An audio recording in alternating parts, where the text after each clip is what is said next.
Hey everybody, Sean O'Connor here from Macabre Daily, and I have the pleasure of introducing none other than phenomenal author Josh Rountree.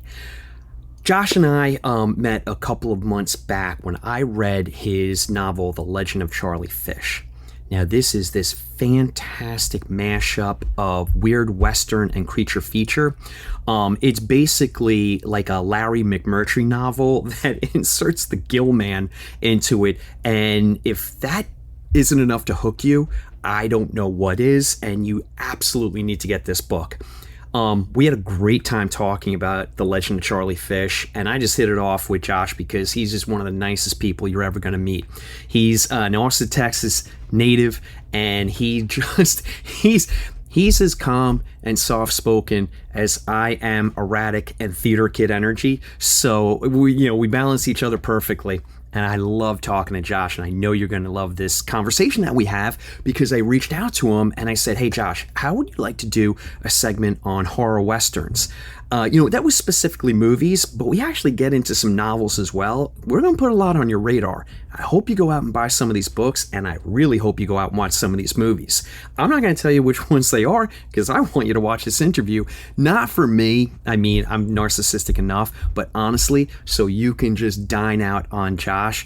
And he knows so much about writing and horror, and like I said, he is just the nicest person, and I listen to him talk about anything all day long, and I think you will too. So please sit back and have a listen to this great conversation we have about horror westerns with author Josh Rountree. Here we go. Hey everyone, Sean O'Connor here from Macabre Daily. I have none other than Josh Rountree with me tonight for the return visit. Josh, how are you? Good. The triumphant return. I'm glad to be here again. Yeah. I'm so excited that it's today of all days because the Unkillable Frank Lightning released it was last week, right? Last Tuesday. So, as we record, the official release date is tomorrow. Oh, So it is Frank Lightning Eve as we speak here. Oh, I love that. I love that. If you just, viewers, if you take a look down below at the link, you can see exactly where you can purchase the Unkillable Frank Lightning. And you can also find the links to three things. The interview that Josh and I did talking about the Unkillable Frank Lightning, which was a great time. The review for the Unkillable Frank Lightning, and let's not forget The Legend of Charlie Fish. So you can find the link to that review as well. That was absolutely one of my favorite books that I've read in the last 5 years. The Unkillable Frank Lightning is, right there with it. But this niche you've carved out of horror, western, creature feature, blend of universal monster, and just real gritty odor it's like catnip for me. I'm so glad to hear it. You're my author. You are my author. Fantastic. Well, I hope to do more of these like weird monster stories here in the future. So we'll see what happens. And so I'm happy to have the ones that we have, but I'm thrilled to hear that there might be more in the future. Just to let the viewers know, I reached out to Josh and I was just like, hey, you know what? There really hasn't been enough about horror westerns, movies, and novels. And would you want to come on and we can talk about any kind of horror western you want? I definitely have a list of some movies, but I'd like to get into some novels too, because I know that you have a vast knowledge of horror westerns, I'm sure. Yeah, I mean, there's so many. Gosh, there's so many great novels, and it goes back a long ways. There's been a little bit of a resurgence here in the last few years, I think, and some just incredible horror westerns being written. And I made my list. I had a little stack of books. I'm kind of going through it, trying to think of all of it, and there's too many to cover, right? So it's just, I guess we can go through and sort of figure out some of the ones that are sort of top of mind right now. But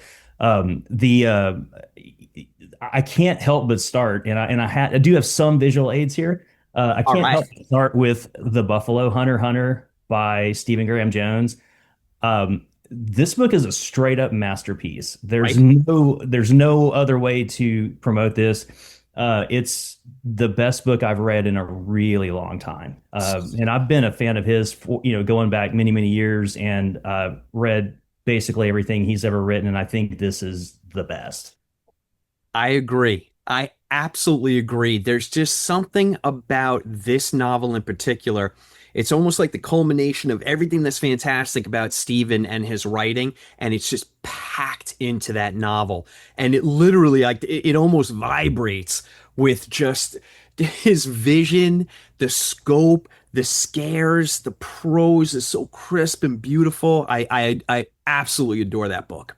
With the prose with this killer like sort of three level nested narrative. Like he basically has three different voices that he's using in this book, depending on if he's in the now time, if he's in the then time, and if he's in the then time, but being told a story by someone else. It's just it's so amazing how he just kind of he can change those voices and do it so seamlessly.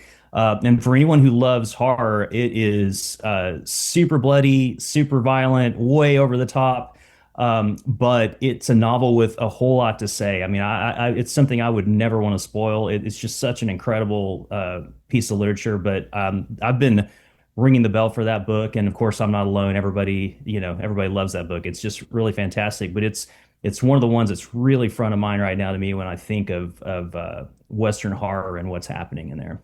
I agree. Well, look, it's going to have a companion piece as of tomorrow. The Unkillable Frank Lightning is going to comfortably fit alongside the Buffalo Hunter Hunter. So, look, I know, look, I can see it Yeah, on your face.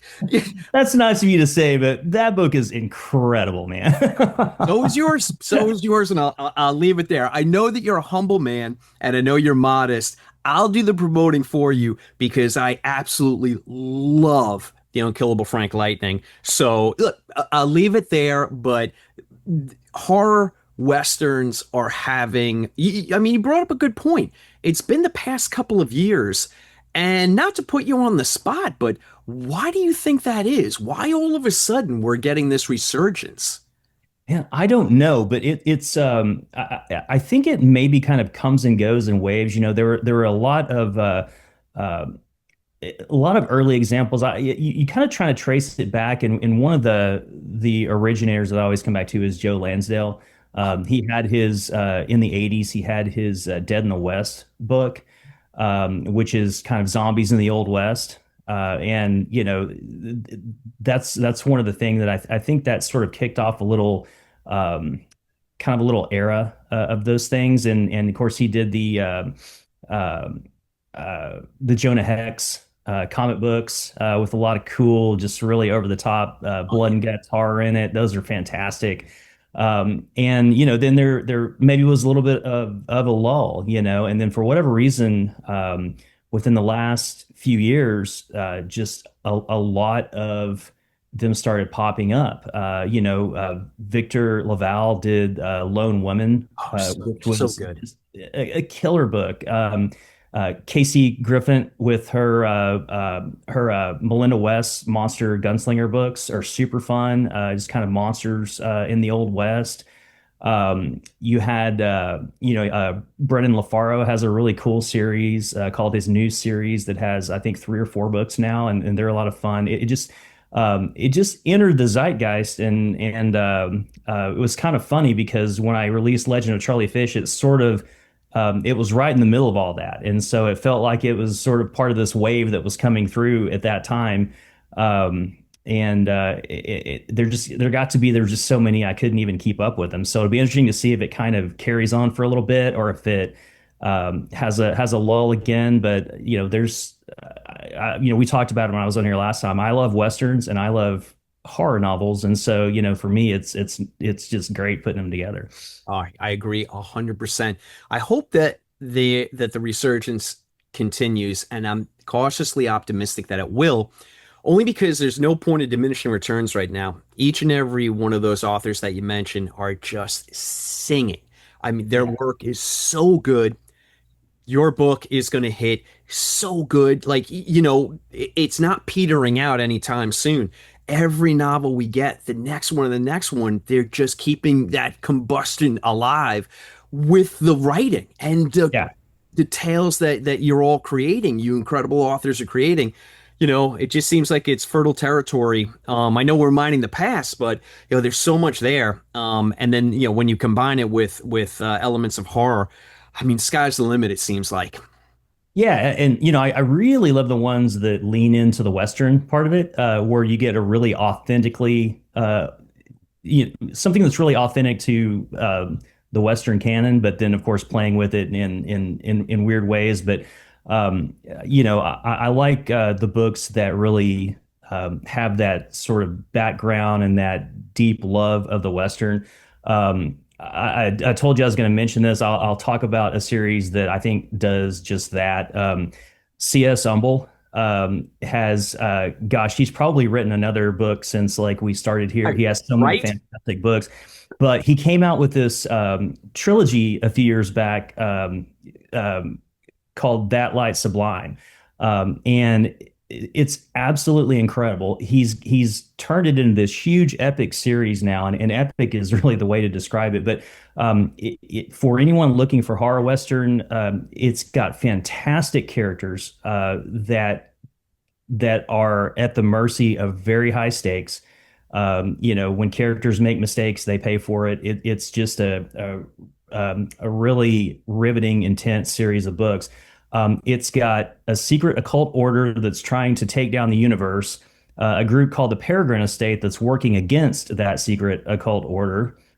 Basically, most of our good guys. It's got vampires in the mountains. It's got werewolf colonies in Kansas. It's just it has the Gunfighter Guild, which is one of the coolest things I've heard in a long time. Which is basically this guild of gunfighters who will fight each other to see who's kind of the first, the second, the third best in the world, and then they hire their services out for other things. So all this stuff is going on. It's such a rich universe, and everybody who reads the first book, goes to the second and third. Now he's releasing three new books that are kind of they're basically they serve as is other stories in that universe with some of the characters that we've grown to love, but some of their backstories now. So most of these take place, prior to that main series, and so Where it did comes you this find the huge time? book. I don't know, man. It's this huge 6 book epic, and gosh, it's just really fantastic. Well, can I give you a shout out though? Because you have written the introduction, have you not? Yeah, I did the introduction. So the new trilogy is called the Peregrine Estate trilogy. So the first one was the That Light Sublime trilogy. This one's the Peregrine Estate, and I wrote the introduction to these. I love the first series so much, and I met Seth, C.S. Humble Seth, and I met him because the first book in that series takes place in Big Spring, Texas, which is where I grew up. Okay. So part of the book was there, and so I saw that, and I was like, okay, I've got to hit this guy up and see what's what. And come to find he's from the same little part of West Texas that I am, which is, by the way, the same little part of West Texas that where Stephen Graham Jones lived for a lot of time when he was in high school too. Look at all So this talent that's coming out of this place. they're like the three of us would be within about 30 miles of one another in any direction. I think so. It's crazy. There must be something in the water. Yeah, something, I guess. I don't know. Well, I thank you so much for recommending those novels. I actually I'm gonna reach out to Seth and see if I can get him on for Macabre Daily as well because his writing is just and his world building, it's Yeah, incredible. It's it's just incredible. It's really vast. it's so intricate. I'm always so impressed when I read a novel like that. And I've only read the Massacre at Yellow Hill. Um, Mhm. but how the author keeps track of everything, and then it's almost like it's like tumblers in a lock. It all falls into place so Yeah. cleanly at the end, and you're like, how did you do this? You know, Rewriting and rewriting and rewriting, I guess. I guess. I guess you're right. Oh, I guess you're right. All right. Well, look, fantastic novel recommendations. I think you know what? I just want to throw a couple of my own in there. I mean, Yeah. if we're talking about, I don't think people necessarily think of this as a horror western novel until they read it, and then they're like, "This was absolutely the most horrific." Western I've ever read, which is Cormac McCarthy's Blood Meridian. Oh, of course, yeah. That's a straight up horror novel. There's no Right? getting around that. Yeah. It's Uh, darker than any other horror Western you'll read. I mean, just I and every couple of years, I hear that there's going to be a film adaptation. It always falls apart. yeah. Maybe, maybe that's the best thing. I don't know, but I eventually it'll land in someone's hands and they'll film it. I just hope it's the right ones. Um, in the Valley of the Sun, Andy Davidson. That was on my list too. That is a killer book. West Texas Vampire, which, um, that's the other thing is we think of like Westerns as being in the Old West, but any kind of contemporary Western like that with a horror element, I really love too. And that book always puts me in mind of Near Dark, which is my favorite vampire movie and is also on my list here. So Yeah, we're gonna get to that because it's number one on my list as well. I knew yes. we would talk about that. Let's see. Well, the Gunslinger series by Stephen King. So much horror, Western motif throughout. Red Rabbit. Uh, Yeah, I only recently read that, and it's fantastic. it's really, really good. And to your point, like we just keep getting, every couple of months we get a new horror Western. And, you were right. Back in the 80s, it was Joe Lansdale. I'm I'm doing a disservice because I'm sure that there were other authors that were writing horror westerns, but it really seemed to be Lansdale's sandbox, and he was the one having the most fun with it. And his Dead in the West series is just so great. You and please allow me. Yeah, I already said that you're very humble and you're very modest, but please allow me to make this comparison. It's in the review. Your writing reminds me very much. It's all you, by the way. I mean, it's not like you're aping style or anything like that. Josh Rountree creates his own worlds and characters, and your prose, it's all you. But it fits so comfortably alongside the Joe Lansdale and the Western works of Elmore Leonard and oh my God, the pinnacle, the apex, and why can't I think of his name right now? Oh, for Pete's sake, Josh, this is embarrassing. Um, Comanche Moon, Dead Larry Man's McMurtry, Larry McMurtry, for my all-time favorite writer, by fuck's the way. sake. Your writing and Larry McMurtry's writing, it's just the worlds that you create and the characters that populate those worlds. You both have this knack of they're instantly at home, no matter where you have them. They're instantly at home. I know I'm butchering this explanation, but there's a truthfulness to your characters. I never I never go back a couple of pages and I'm like, wow, what's this motivation again? What's this character all about? It's right there. Cinematically, your characters remind me very much of Coen brother characters. Yeah. They have like their clothes fit. Again, I know the metaphors I'm using are horrible, but they do. Their clothes fit and they feel real in the worlds you create, which makes for an incredibly fascinating and fun experience when you read the novel. Well, I mean, I've read every book that Lansdale's ever published. I've read every book that McMurtry ever published. And I'm a huge Coen Brothers fan. So it all kind of you are, a product of your influences. And I don't think I realized how much the Coen Brothers influenced my writing until I was talking to people about the legend of Charlie Fish, and it kept coming up and kept coming up. And I looked at it and I was like, you know what? You're right, because I'm a super fan of Raising Arizona. So Yeah. that I can't help but sometimes fall into those dialogue patterns. What's your favorite Coen brothers?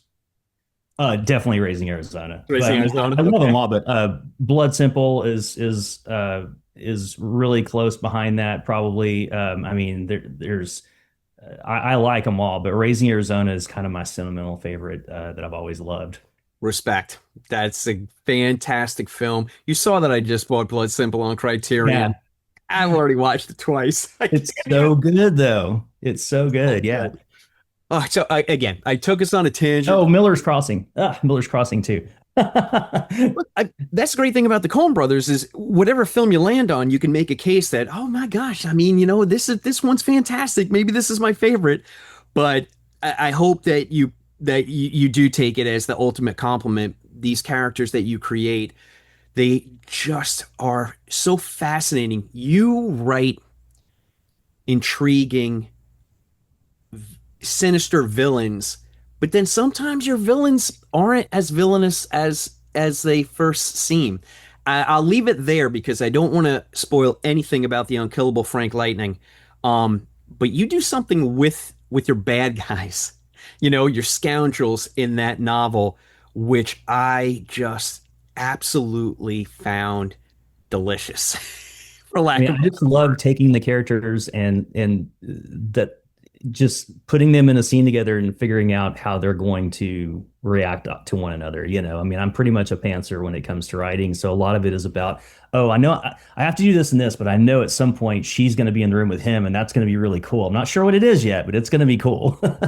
I got that feeling with the Legend of Charlie Fish at the end. Again, no spoilers, but when we get to Galveston and what happens in Galveston, and then you have the characters come together, it felt very much like that. Like we've been waiting for this moment, and it paid off so well. I'm gonna go back and reread that. Damn you, Roundtree. Thank you so much. I got a stack of books this high of authors that I'm interviewing for the remainder of the summer, but I'm gonna sneak in Charlie Fish in there somewhere. I'm gonna tell you that right now. Well, I appreciate it. All right. Can we get to a couple of movies? Let's go. We'll do round robin. You give me one of yours and I'll give you one of mine and we'll peel off a couple. Okay, so in recent years, I would say the one that's hit me the hardest is Bone Tomahawk. It's on my Uh, list. that Kurt Russell, I'm going to be down for anything that Kurt Russell is in. Essentially, this uh, West, typical old West setting, but there's a rumor of this sort of lost tribe of cannibals that lives out in the middle of nowhere. And I really would, like most of these, don't want to give much away, but it is exceedingly violent and bloody when it gets to a certain point. And where it just kind of you're sort of experiencing a pretty typical Western, and then it takes a really hard left turn, and it's something different from then on. And it's a really killer movie. It's so good. I would have said, if you and I were talking a couple of years ago, I would have said, oh, this is a real sleeper. But it's really gathered momentum Yeah. this couple of years. A lot of people, that's it's become a kind of a good little cult movie now. Yeah. Great cast. I'll watch anything that Kurt Russell's in. Especially, I mean, you throw a beard on Kurt Russell, okay, where are we going? I'm here. But Richard Jenkins is fantastic as like the Gabby Hayes, role. Yeah. He's great in that. And then you have Matthew Fox, which is kind of like this weird pairing. You wouldn't necessarily think, oh, and then let's throw Matthew Fox in here as kind of like a sharpshooting dandy, but it works Yeah. incredibly well, you know? Yeah, I agree. Bone Tomahawk is a great fun time. And then you get to like the last 20 minutes and things get serious real quick.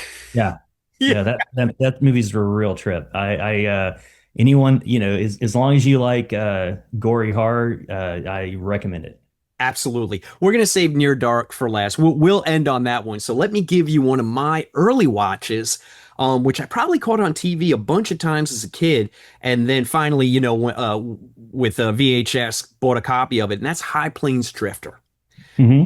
So we got Clint Eastwood essentially doing a ghost story, which you really don't find out. I mean, look, spoilers for a film that's, geez, 40 years old at this point, but you really don't. It's kind of like a typical Western with little beats of, wouldn't necessarily call it horror, but creepiness. And then you find out at the end that, he's a vengeful ghost. And that sailed over my head at 30,000 feet as a kid. It really Yeah. wasn't until decades later when I was older and I watched it and I was like, son of a bitch. Yeah. Yeah, I never really thought of that in the realm of, a horror western, but you're right. And yeah, that's a really good movie. It's you look, I'm stretching the horror elements of it until it almost breaks, but it's kind of, it fits comfortably into a creaky little ghost story. We'll leave it there. Yeah, that counts. That counts totally. Take it. I'll take it. All right, what do you have for me next? So, and like most of my when I think my Western horror is more just in a contemporary setting, but really horrific and or in this case horror funny. But I'm always going to bring up Tremors if there's a chance to talk On my about it. list.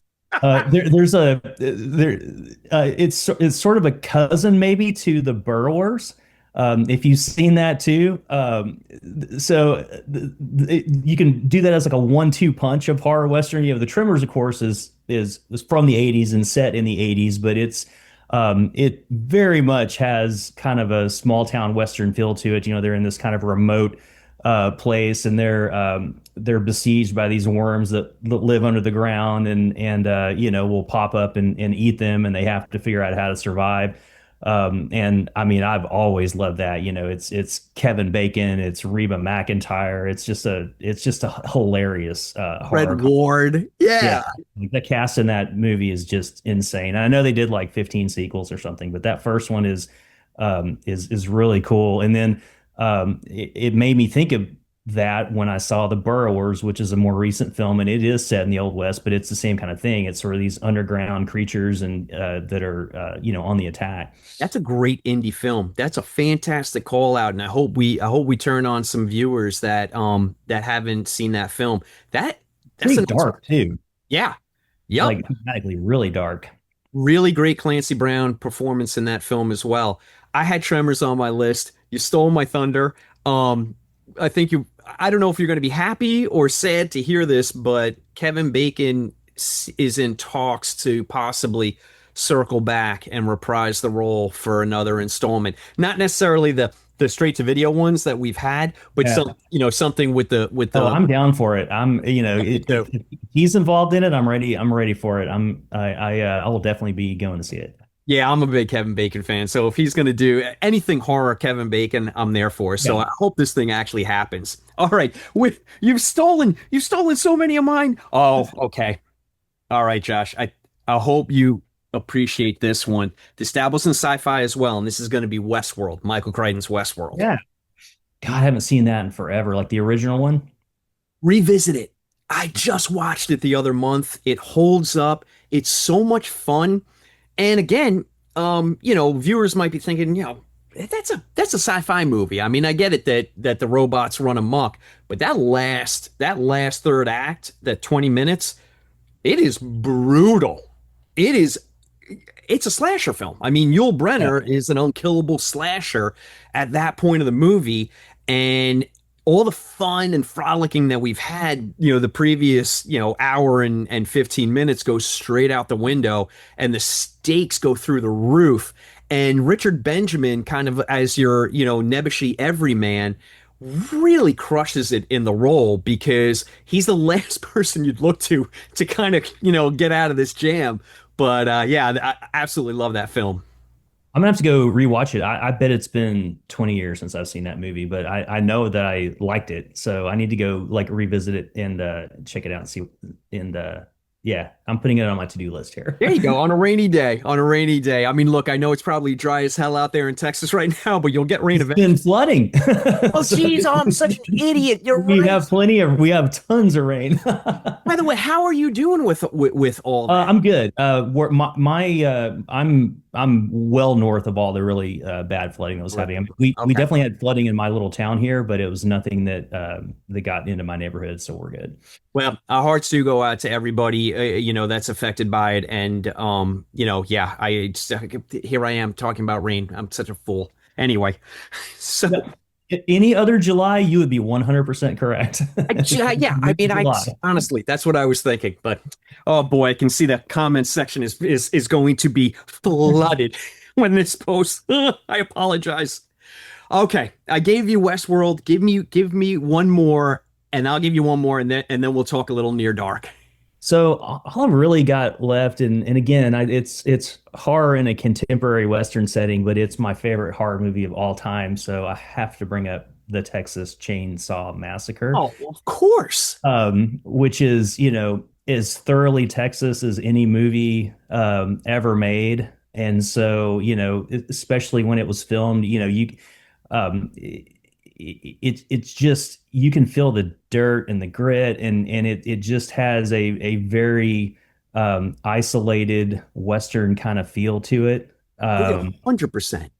yeah, I absolutely have been obsessed with that movie since I was a kid, and so it's always going to pop up anytime I can like shoehorn it into a list. It's going to be there.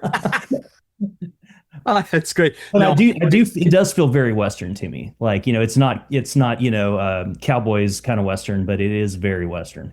I agree. I agree. And it doesn't have to be, that cowboy motif. It can just be the feel of it, the feel Yeah.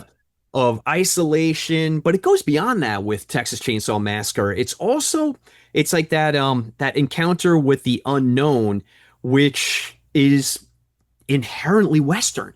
Mhm. Exploration and coming up against something that you're so ill prepared for. So I'm with you on that. Fantastic call out. Awesome. Okay, I've got one more for us, and then, like I said, then we'll end on Near Dark. But Antonia Bird's Ravenous. Okay. It is on my to watch list. I haven't seen it, but I've heard that it's amazing. It. Oh, Josh, I don't want to spoil anything. It is. It's one of those movies where you watch it, you initially watch it through the lens of I'm watching a horror film, and then you get to the end credits, and you're like, was I? Yeah, I mean, you're definitely going to watch a horror film, but Yeah. it's so layered, and you're like, I can actually take a look at this as almost like a comedy, a horror comedy, but there's no, ha ha, laugh out loud moments. It's far from that. It's just some of the absurdity of it. And I certainly don't want to spoil anything because you haven't watched it, but do me a favor, reach out to me after you see that film and let me know your thoughts on it Okay.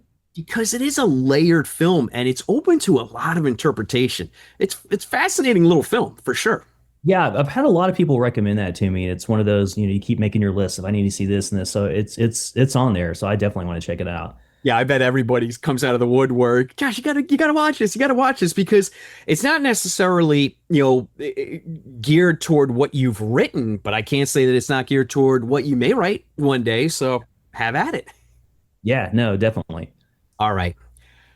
Catherine Bigelow, Near Dark, Bill Paxton, Lance Hendrickson, Adrian Pasdar, Jenny Wright, Jeanette Goldstein, Jason Miller.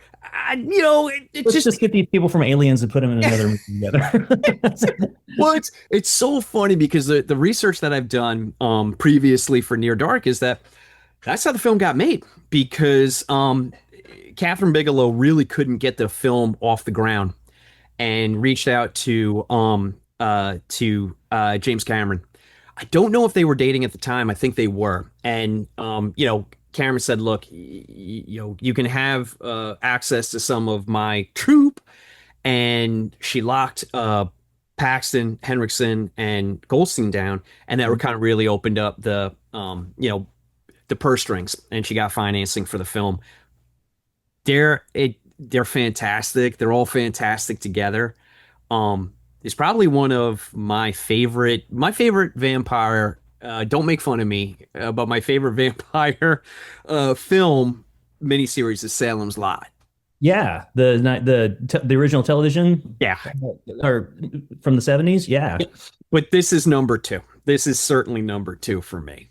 Yeah, there's so many good vampire movies that I love, but it's my favorite probably just because it came out when I was like 13 or 14 and I watched it on VHS when it came out and I've loved it ever since and it's an all-time performance by Bill Paxton. Like 100%. the most over the top yet still works performance that you can imagine. He is just absolute evil monster and it's perfect. He's so good in that movie. He's fantastic and unbelievable actor who was so good in so many roles. But I agree with you. That really is the pinnacle for him because he just nails it. He's just all swagger and menace, and he really is sinister, but sexy as hell too. You And just, there's nothing like that bar scene. I mean, it just I want to create something like that in, one of my books someday. It's just so amazing the way that whole scene plays out. well, I know you will. I know you will. The funniest thing in the world, though, is as we get to September, we're coming up to the end of summer. We'll get to Halloween, and when magazines and online articles start posting all of their Halloween top 10 lists and this, that, and the other, it's invariably they always have a picture of Paxton in the bar with the sunglasses and the bloody Yeah. mouth, and I look forward to Yeah, it it's every just year. an iconic image. Yeah, it doesn't feel like Halloween until I see that. Exactly. Okay, I want to give you ample time to talk about the launch of the Unkillable Frank Lightning, what you have to support the book coming up, and how I can help. This, as I said earlier, the Unkillable Frank Lightning comes out officially July 15th, which, as we record this, is tomorrow. And I'm going to be doing a launch party at Ghoulish Books in Selma, which is suburban San Antonio, Texas, tomorrow. So that's going to be super fun. Excellent. Got some stuff coming. Going to do an event this weekend in Santa Fe at Beastly Books, Oh, and I have something coming up in Dallas later in the month. all right. Would you do me a favor? Would you kick those dates over to me, and I will Yeah. make sure that I put them on the socials for Macabre Daily, and let's just we'll put the bat signal up there and see if we can get as many people as possible. No, yeah, absolutely. I appreciate it. And and just in case I accidentally have some time to sleep, I have another book coming out in August. It's a novella called Summer in the House of the Departed, and it's a West Texas ghost story. Josh, you buried the lead. I'm finding out about this now. Are you kidding Yep. me? It's coming out from Psychopomp, who publishes the Deadlands magazine and Fantasy magazine. They do some great horror stuff. And they have over the last couple of years, they've started a novella series. And so, yeah, this is basically inspired by my grandmother, who was a ghost researcher in the 70s. Oh, yeah. Josh, if I put the link to Psychopomp in the article that will accompany this, um will people be able to pre-order it? Yeah, yeah. The it should be it's not quite on the site yet, but here within very short time the pre-order will be up there. So I'm gonna put the website down for Psychopomp and just direct people toward there, myself included. I'm gonna snatch that up. Are you kidding me? Oh, you awesome. just made my day. Yep, I'm excited about it. It's weird having, kind of books in back-to-back months, but that's just how the publishing worked out. So Look at you, busiest man alive. it's fun. It's fun. Oh, well, yeah, look, I know you're having fun because it's right there on the page. As I said previously, you're one of my favorite writers. I love what you're doing. You honestly, I'm like levitating right now, knowing that you have something that I can read in August now, and I'm still going to sneak Charlie Fish in. Um, the door's always open here for you, my friend. I would love the chance to come and talk about anything, anytime. I really had a blast both times I've been on here. Could we set a date for August then, or perhaps maybe the beginning of September and talk about the novella? Yeah, absolutely. I'm up for it whenever you want me on the show. I would love that. Give me a chance to read it. And then I absolutely have you back. You had me a ghost story. So let's do that. You and I'll communicate and we'll pick a date, but I'm absolutely having you back so we can unpack that. Awesome. Well, thank you so much. I love talking to you. I'm thrilled for you. I've already started reading the early reviews of the Unkillable Frank Lightning. They are love letters all over the place. This novel is generating some fantastic buzz, and I cannot wait until the public at large gets it in their hands. They are in for an absolute treat. Yeah, I'm really grateful. Everybody's had nice things to say, and it means a lot. I really appreciate it. Can I do one thing and give a shout out because it is one of you and Stephen Graham Jones with the dual novel that he just put out, the Babysitter Lives. Yeah. Your novel and his novel have the best covers of so far in 2025. Who did the cover for the Unkillable Frank Lightning? That was done all by Elizabeth Story, who is the design person for Tachyon. So the entire book was designed that way. Yeah, those Tachyon people, if they're not the most talented bunch, No, holy cow. no, it's incredible. I'm super in love with that cover. Ah, just it's everything. The Yeah. cover alone is everything for me. I know it's a simple image, but it's just people will read the book and then they'll look at the cover and they'll go, "Yep, okay, yep, I get it." Yeah, I hope it's a cover that hopefully just makes you want to like pick it up off the table or off the shelf and go, what is, yeah, that looks rad, and hopefully it is. It's rad as hell. I don't know how anybody could walk past that and not pick it up after seeing that. All right, Josh, gonna have you back. I know I bug you all the time, but like I said, I love talking to you, and I cannot By the wait. way, I All love talking to you too. right, man. Hey, have a great summer. Good luck with the launch. Keep me in the loop and let me know if I can promote anything for you with any upcoming dates that you haven't announced yet. I'm happy to do it. I'll do it, and I really appreciate it. You got it, man. It's great seeing you. All right, thanks. Take care, everyone. And there you have it. My conversation with Josh Rountree about horror westerns, both novels and movies. Boy, did he give us everything. What a fantastic talk. Josh is so talented and he's so interesting and funny, and I could just talk to him for days. Want everyone to go out and support Josh. He has got a great little canon of literature waiting for you. Now, I had mentioned The Legend of Charlie Fish. Now, that book was a Los Angeles Public Library Best Book of the Year. Also made the 2023 Locus recommended reading list. So please check out The Legend of Charlie Fish. But just this month, The Unkillable Frank Lightning was released. I read it, reviewed it. It's fantastic. You're gonna love it. Josh is doing this incredible thing with a mashup of weird western and creature feature, and I can't get enough of it, and I know it's gonna knock your socks off.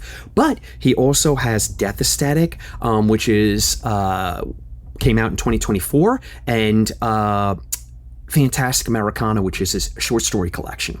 So please go out, buy Josh's books. You won't be disappointed. He's one of my favorite writers, and I am just always eager to see what he has next.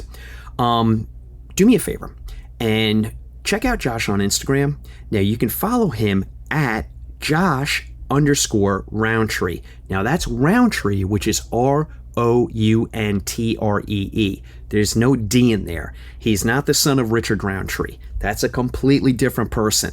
Josh_Rountree, and you can follow him. You could go to his website, which is joshrountree.com, and then you can check out his books and what he has coming up, and signings that he's got and events that he's partaking in, all that good stuff. Just go there, all right? So, Josh Rountree, thank you so much again for coming on and talking to me for Macabre Daily. Cannot wait to have you back. Everybody, go buy those books.